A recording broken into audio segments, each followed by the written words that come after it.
I'm sorry for the interruption, my phone going off. So anyway, there's vasodilation to allow white blood cells and phagocytes to go to that area. The capillaries begin to leak. They leak lymph fluid, and then that causes edema in those areas. And so when you're talking about, breathing in some pollen, if you are allergic to that, your immune system overreacts, and all around your nose and nasopharynx, you're going to have vasodilation, capillaries that leak, and edema and swelling. So what we can do is take an antihistamine that competes with the histamine itself at the H1 receptor sites and make histamine not be able to do what it does. When histamine is released, it also sends a signal to release acetylcholine. Remember, that is our feed and breed response. And so that's going to allow for a lot of secretions in that area, like it does in the GI tract. We have saliva and other secretions that help us start digesting and being able to swallow our food. So when acetylcholine is prevented from being released, or it is blocked and we have anticholinergics, that's going to dry up secretions in both the respiratory tract and the GI system. So not only will the runny nose dry up, but you're also going to feel like you have a dry mouth because it dries up saliva too. Now, there are 2 generations of antihistamines, and you'll see that with a lot of meds, first and second generation. The first generation is created, they are tested, they are approved by the FDA, and they may work very well, but then later on down the road, when you look at its side and adverse effects, they can go on and keep what works so well about the first generation and try to adjust things that are unpleasant in the side and adverse effects of the next generations. And so we have done that with antihistamines. If you look on page 109, we have a first generation of antihistamines.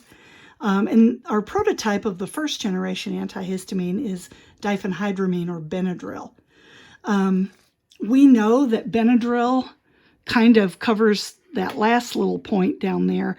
It makes you very sleepy. So Benadryl and similar antihistamines, first generation antihistamines, have a sedative effect on the central nervous system.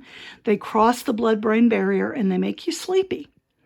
Now, the second generation of antihistamines is able to occupy those histamine receptors, limit vasodilation, limit capillary permeability, limit swelling, limit acetylcholine release,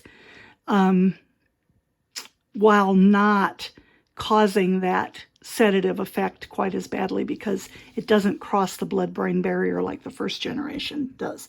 So you will recognize some of the names of these second generation antihistamines. We've got Claritin, we've got Allegra. Zyrtec isn't listed. They list Zycal instead, but Zyrtec is another one that's a second generation antihistamine. Takes care of all these symptoms here and generally doesn't make you quite as sleepy. Now, there are different things you can use antihistamines for. Rhinitis is a big problem, and if you live in East Tennessee, you might be one of the sufferers of rhinitis. Rhinitis is just an inflammatory response in the nose. Rhino kind of being a Latin term that refers to things having to do with the nose. So rhinitis is that stuffy nose, that congestion, the sneezing, makes your nose itch, makes your eyes itch, makes your eyes run, can give you a scratchy feeling in your throat. All of those can be caused by allergic rhinitis. And we have seasonal allergic rhinitis that affects you at certain times of the year. So maybe in the spring when the trees are blooming and there's pollen everywhere. Just thinking about it makes me cough. You might just have allergic rhinitis for a few months. Some people are lucky enough to have perennial allergic rhinitis. That means they react to pretty much anything all year round. Pollen in the spring, the mold on falling leaves in the fall, in the summer when there's air conditioning and the dust is kicked up because of that. People react to that. In the winter, the heat pumps on, and all kinds of dust bunnies and fuzzies can cause them to have an allergic reaction to that. You can read about perennial non-allergic rhinitis. That's a type of allergic, or a type of rhinitis that you get when you're not really allergic to anything. Sometimes the cause is certain medications that cause swelling of the nose and nasopharynx. Pregnancy is a big one that causes rhinitis for a non-allergic reason, just because you have such a higher amount of fluids in your bloodstream to help support the growing fetus. And then sometimes just getting irritated from things in your surrounding area. Like maybe you go to a bonfire and the smoke starts following you around because, smoke follows beauty. And all of a sudden you have a scratchy throat, you're sneezing, you have itchy, watery eyes. You're not allergic, it's just irritating. So antihistamines can help in all of these cases. They also can cause or relieve the symptoms of skin allergies.